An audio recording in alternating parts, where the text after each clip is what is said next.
दोस्तों बहुत बहुत स्वागत है आप सभी का एक बार फिर से। जी हाँ दोस्तों, आज पूरे दिन की कई महत्वपूर्ण और बड़ी खबरें निकलकर सामने आ रही हैं। जानेंगे सभी खबरों को विस्तार से। तो दोस्तों, खबरों में आगे बढ़ने से पहले वीडियो को एक प्यार भरा लाइक जरूर कर दें और ताजा खबरों को जानने के लिए चैनल को सब्सक्राइब भी जरूर कर लें। तो देखते हैं पहली बड़ी खबर क्या निकल कर आ रही है।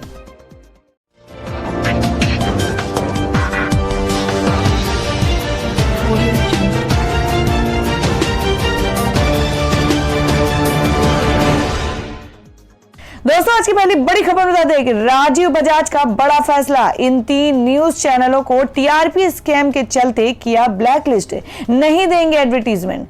जी हां, आपको बता दें कि टीआरपी रेटिंग में आगे रहने के लिए कुछ चैनल समझ के लिए गलत माने जाने वाले कंटेंट को दिखा रहे हैं। इसी वजह से अब खबर आ रही है कि ऑटो सेक्टर के दिग्गज कंपनी बजाज ऑटो ने 3 न्यूज चैनलों को विज्ञापन के लिए ब्लैकलिस्ट कर दिया है। रिपब्लिक टीवी सहित 2 मराठी चैनलों पर फर्जी टीआरपी बनाने की खबर के बीच प्रसिद्ध उद्योगपति एमडी राजीव बजाज ने कहा कि उनकी कंपनी बजाज ऑटो ने विज्ञापनों के लिए 3 चैनलों को ब्लैकलिस्ट कर दिया है। बजाज के इस फैसले से आने वाले समय में इन तीनों चैनलों के रेवेन्यू पर बुरा असर पड़ सकता है।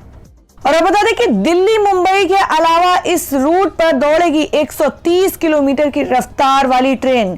जी हां, आपको बता दें कि भारतीय रेलवे ने बड़ा फैसला लिया है। रेलवे जल्द ही प्रमुख रूटों पर खास ट्रेनों में ऐसी कोच वाली ट्रेन चलाएगा। इस फैसले पर रेलवे की दलील है कि ट्रेनों को 130 किलोमीटर की स्पीड से चलाने के लिए ऐसा करना जरूरी है। रेलवे कोच फैक्ट्री में जल्द ही ऐसी ट्रेन के कोच तैयार हो जाएंगे जो कि प्रोटोटाइप होगा। इस पर यात्रियों की प्रतिक्रिया और सुझाव के बाद इस योजना को बड़े पैमाने पर लागू किया जाएगा। रेलवे के मुताबिक फिलहाल दिल्ली मुंबई और दिल्ली कोलकाता रूट को 130 किलोमीटर की रफ्तार वाली ट्रेन के लिए तैयार किया जा रहा है, जिसके बाद रेलवे दिल्ली मुंबई चेन्नई और कोलकाता को जोड़ने वाली गोल्डन क्वाड्रिलेटरल और गोल्डन डायगोनल पर ऐसी ट्रेनें चलाई जाएंगी। इस पूरे मामले पर रेलवे की दलील है कि स्लीपर क्लास और जनरल क्लास में तेज ट्रेनों में मुसाफिरों को परेशानी हो सकती है और यात्रियों को परेशानी की वजह से ट्रेनों की रफ्तार नहीं बढ़ाई जा सकती।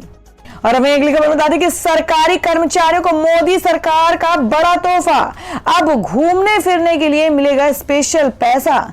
जी हां, हम बात करें कि केंद्र सरकार ने अर्थव्यवस्था में मांग को बढ़ाने के लिए कई महत्वपूर्ण ऐलान किए हैं। वित्त मंत्री निर्मला सीतारमण ने कल कंज्यूमर खर्च बढ़ाने के लिए एलटीसी के तहत कैश वाउचर स्कीम का ऐलान किया है। वित्त मंत्रालय ने केंद्र सरकार के कर्मचारियों के लिए लीव ट्रैवल कंसेशन यानी एलटीसी को लेकर विशेष ऐलान किया है। इसके तहत केंद्रीय कर्मचारियों को 4 साल में एक बार एलटीसी का लाभ दिया जाएगा। एक एलटीसी उन्हें भारत में कहीं भी घूमने के लिए और एक होम टाउन जाने के लिए दिया जाएगा। भारत में कहीं और घूमने की स्थिति में होम टाउन जाने के लिए 2 बार एलटीसी का लाभ दिया जाएगा। इस स्कीम के तहत कर्मचारियों के स्किल और पद के आधार पर उन्हें हवाई या ट्रेन यात्रा की प्रतिपूर्ति दी जाएगी। इसके अलावा 10 दिन की छुट्टी पे प्लस डीए का भी प्रावधान होगा। और अब बता दें कि बजाज के बाद अब पार्ले जी ने जहरीले चैनलों को विज्ञापन किया बंद। सोशल मीडिया पर ट्रेंड होने लगी कंपनी। जी हां, आपको बता दें कि आम आदमी का बिस्किट बनाने वाली कंपनी पार्ले जी ने बड़ा फैसला लिया है। कंपनी ने समाज में कथित रूप से जहर घोलने वाले और उग्र कंटेंट प्रसारित करने वाले चैनलों पर विज्ञापन न देने का फैसला लिया है। इसकी जानकारी कंपनी के एक वरिष्ठ अधिकारी ने दी। कंपनी ने यह फैसला ऐसे समय लिया है जब मुंबई पुलिस ने कुछ दिनों पहले ही टेलीविजन रेटिंग पॉइंट से छेड़छाड़ करने वाले एक गिरोह का भंडाफोड़ किया था। मुंबई पुलिस की कार्रवाई के बाद टीवी मीडिया को विज्ञापन देने वाली प्रमुख कंपनियां और मीडिया एजेंसियां इस पर बारीकी से नजर बनाए हुए हैं। पार्ले जी कंपनी के वरिष्ठ अधिकारी कृष्ण राव बुद्ध का कहना है कि कंपनी समाज में जहर घोलने वाले कंटेंट को प्रसारित करने वाले समाचार चैनलों पर विज्ञापन नहीं देगी। उन्होंने आगे कहा कि हम ऐसी संभावनाएं तलाश रहे हैं जिसमें अन्य विज्ञापन करता एक साथ आए और समाचार चैनलों पर विज्ञापन देने के अपने खर्च पर संयम रखें, ताकि सभी समाचार चैनलों को सीधा मैसेज मिले कि उन्हें अपने कंटेंट में बदलाव लाना होगा। और अब बता दें कि त्योहारों पर हवाई सफर करने वालों के लिए बड़ी खबर, सरकार ने किराए को लेकर दिया नया आदेश। जी हां, बात करें कि केंद्र सरकार ने हवाई यात्रा के लिए एयर फेयर को लेकर जारी किए अपने पिछले आदेश में बदलाव कर दिया है। दरअसल केंद्र ने मई 2020 में हवाई यात्रा के लिए इकोनॉमी क्लास की सीटों की लोअर फेयर लिमिट तय की थी और अब नागरिक उड्डयन मंत्रालय ने प्रीमियम इकोनॉमी क्लास सीटों के लिए भी लोअर फेयर लिमिट को लागू करने का फैसला किया है। सिविल एविएशन मिनिस्ट्री ने कहा कि इकोनॉमी क्लास सीटों के लिए सरकार की ओर से तय upper fare limit premium economy class seats पर लागू नहीं होगी। मंत्रालय ने 21 मई को 7 बैंड के जरिए घरेलू हवाई यात्रा के किराए पर लोअर और अपर लिमिट तय की थी। ये 7 बैंड फ्लाइट की अवधि के आधार पर तय किए गए थे। ये बैंड 24 अगस्त तक लागू थे, बाद में समय अवधि बढ़ाकर इन्हें 24 नवंबर तक लागू कर दिया गया। बता दें कि लॉकडाउन में ढील के बाद देश में 25 मई से घरेलू हवाई यात्रा फिर से शुरू कर दी गई थी। तो दोस्तों, खबरों में आगे बढ़ने से पहले जान लेते हैं आज के माइंड क्विज के सवाल को। आज का सवाल है, आपको बताना है कि मैसूर किस राज्य में स्थित है। इसका जवाब आपको वीडियो के नीचे कमेंट बॉक्स में देना है और सही जवाब देने वाले को रैंडमली सिलेक्ट किया जाएगा और वो जीत सकते हैं एक बम्पर पुरस्कार। तो बढ़ते हैं अगली खबर की ओर। और वह अगली खबर में आपको बता दें कि जीएसटी काउंसिल की बैठक में मुआवजे पर नहीं बनी बात, राज्यों को खुद ही लेना होगा कर्ज। जी हां, आपको बता दें कि वित्त मंत्री निर्मला सीतारमण की अगुवाई में जीएसटी काउंसिल की बैठक खत्म हो गई है। बैठक के दौरान जीएसटी कलेक्शन में कमी के कारण राज्यों को राजस्व नुकसान की भरपाई के लिए क्षतिपूर्ति भुगतान को लेकर कोई फैसला नहीं हो सका। दरअसल क्षतिपूर्ति पर केंद्र की ओर से उपलब्ध कराए गए 2 विकल्पों पर रात तक चली बैठक में सभी राज्य एकमत नहीं हुए। बता दें कि कल की बैठक 5 अक्टूबर को हुई जीएसटी काउंसिल की 42वीं बैठक का ही हिस्सा थी। वीडियो कॉन्फ्रेंसिंग के जरिए हुई इस बैठक में वित्त मंत्री निर्मला सीतारमण, अनुराग सिंह ठाकुर और सभी राज्यों के केंद्र शासित प्रदेशों के वित्त मंत्री ने हिस्सा लिया। वित्त मंत्री निर्मला सीतारमण ने बैठक के बाद बताया कि जीएसटी क्षतिपूर्ति भुगतान को लेकर सभी राज्यों की भी सहमति नहीं बन पाई। इस मामले पर साफ है कि राज्यों को इस साल जीएसटी कलेक्शन में कमी के कारण घटे राजस्व की भरपाई के लिए कर्ज लेना होगा। इसके लिए केंद्र सरकार कर्ज नहीं लेगी। वहीं बता दें कि गोल्ड हॉलमार्किंग को लेकर मोदी सरकार का नया कानून कितना कारगर, जानिए कब होंगे लागू। जी हां, आपको बता दें कि केंद्र सरकार गोल्ड हॉलमार्किंग नियमों को अगले साल पूरे देश में लागू करने जा रही है और इसी साल जनवरी महीने में केंद्र सरकार ने सोने के आभूषणों में हॉलमार्किंग को अनिवार्य करने का फैसला लिया था। अब पूरे देश में 1 जून 2021 से गोल्ड हॉलमार्किंग अनिवार्य हो जाएगी। अब ज्वेलर्स आम उपभोक्ता को ठग नहीं पाएंगे क्योंकि इसके साथ ही देश में नया उपभोक्ता संरक्षण अधिनियम भी लागू हो गया है। यह नया नियम सोने के गहनों पर भी लागू होगा और इस नए कानून के लागू हो जाने के बाद अब अगर ज्वेलर्स ने आपके साथ धोखा किया तो सख्त कार्रवाई होगी। आपको अगर 22 कैरेट का सोना बताकर 18 कैरेट का सोना बेचा तो ज्वेलर्स को जुर्माना और जेल भी हो सकती है। और अभी अगली खबर बता दें कि पीएम मोदी ने जारी किया 100 रुपए का सिक्का, जानिए क्यों है ये बेहद खास।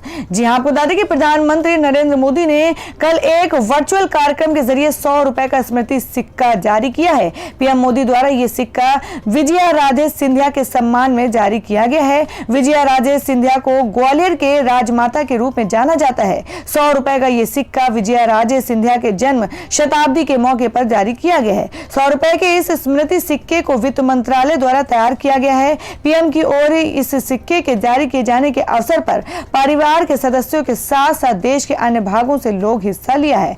वित्त मंत्रालय की तरफ से जारी किए गए 100 रुपए के इस सिक्के के दोनों तरफ को खास तौर से डिजाइन किया गया है। इस सिक्के के एक तरफ राजमाता विजया राजे सिंधिया की तस्वीर है और इसी तरफ ऊपरी हिस्से हिंदी में श्रीमती विजया राजे सिंधिया की जन्म शताब्दी लिखा है। नीचे की ओर यह अंग्रेजी में लिखा हुआ है। सिक्के के इसी तरफ उनके जन्म का साल 1919 को और जन्म शताब्दी 2019 से लिखा हुआ है। इस सिक्के को दूसरी ओर हिंदी और अंग्रेजी में भारत लिखा हुआ है। सिक्के के दूसरी ओर ही अशोक स्तंभ का चिन्ह बना हुआ है। इसी ओर नीचे 100 रुपए लिखा हुआ है। तो दोस्तों, खबरों में आगे बढ़ने से पहले एक बार फिर से आपको याद दिला दें कि अगर आपने अभी तक हमारी वीडियो को लाइक नहीं किया तो जल्दी से वीडियो को लाइक कर दें क्योंकि आपका एक लाइक हमारे लिए बहुत ही महत्वपूर्ण होता है। और अगर आप हमारे चैनल पर नए हैं तो चैनल को जरूर सब्सक्राइब कर लें और बेल के बटन को भी जरूर हिट कर दें और हमारी पूरी न्यूज को जानने के लिए वीडियो को लास्ट तक जरूर देखें।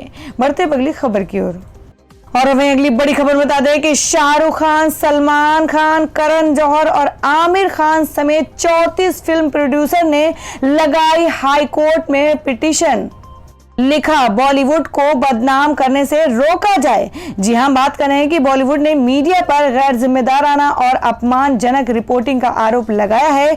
4 फिल्म एसोसिएशन और 34 फिल्म निर्माताओं ने कुछ चैनलों और उनके पत्रकारों के खिलाफ दिल्ली हाई कोर्ट में याचिका दायर की है। याचिका में अपील की गई है कि चैनल रिपब्लिक टीवी, इसके पत्रकार Arnab Goswami, Pradeep Bhandari, channel times now, इसके पत्रकार राहुल शिवशंकर और नविका कुमार को बॉलीवुड के खिलाफ गैर जिम्मेदाराना और अपमानजनक रिपोर्टिंग रोकने के निर्देश दिए जाए।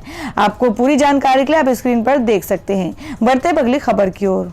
और वे अगली खबर बताते हैं जो कि मुंबई से है कि ग्रिड फेल होने के कारण मुंबई, ठाणे, नवी मुंबई और पनवेल समेत कई इलाकों में लाइट नहीं। 2 घंटे बंद रहने के बाद लोकल ट्रेनें शुरू हुई। जी हां, बात कर रहे हैं कि ग्रिड फेल हो जाने के कारण पूरे मुंबई रीजन यानी मुंबई, ठाणे, मुंबई, नवी मुंबई और पनवेल समेत कई इलाकों में लाइट गुल हो गई। इसकी वजह टाटा की बिजली सप्लाई न होना है। और Brihanmumbai electric supply and transport के प्रवक्ता ने पुष्टि की है कि ग्रिड की खराबी के कारण शहर में बिजली की आपूर्ति बाधित है। 2 घंटे बंद रहने के बाद लोकल ट्रेन सर्विस शुरू हो गई है। अमिताभ बच्चन ने इस परेशानी में धैर्य रखने को कहा है। टाटा पावर ने ट्वीट किया कि सोमवार सुबह 10:10 पर कलवा खारगर स्थित MSETCL में खराबी आई। इसके चलते मुंबई समेत कई इलाकों में ट्रांसमिशन बाधित हुआ। सुधार कार्य जारी है। 3 हाइड्रो यूनिट से सप्लाई लाई जा रही है। और दोस्तों वहीं जान लेते हैं क्या है देश भर में सोने और चांदी के भाव। आपको बता दें कि सोना 240 रुपए और चांदी 786 रुपए हुई महंगी। जानिए क्यों। जी हां, बात करें कि अमेरिकी डॉलर के मुकाबले रुपए में आई कमजोरी की वजह से घरेलू बाजार में सोने की कीमतें एक बार फिर से बढ़ गई हैं। दिल्ली सराफा बाजार में 10 ग्राम सोने का भाव 240 रुपए और 1 किलोग्राम चांदी के दाम 786 रुपए तक बढ़ गए हैं। हालांकि कारोबारियों का कहना है कि अंतर्राष्ट्रीय स्तर पर सोने की कीमतों में गिरावट आई है। हालांकि कीमतों में यहां से बड़ी तेजी की कोई संभावना नजर नहीं आती है। अगर डॉलर में मजबूती लौटी तो सोने की कीमतों में एक बार फिर से तेज गिरावट आ सकती है। आपको बता दें कि दिल्ली सराफा बाजार में शुक्रवार को सोना 236 रुपए प्रति 10 ग्राम पर महंगा हुआ था। इसके बाद यहां सोने का नया भाव 51,558 रुपए प्रति 10 ग्राम के स्तर पर पहुंच गया। तो दोस्तों ये थी अब तक की सभी बड़ी खबरों की अपडेट्स। टुडे ब्रेकिंग न्यूज और लेटेस्ट खबरों को देखने के लिए हमारे चैनल को सब्सक्राइब जरूर कर लें। वीडियो को लाइक और शेयर भी जरूर कर दें अपने दोस्तों और रिलेटिव्स के साथ। तो दोस्तों फिर मिलेंगे काम की खबरों और सरकारी योजनाओं की एक और नई वीडियो के साथ। तब तक के लिए धन्यवाद दोस्तों।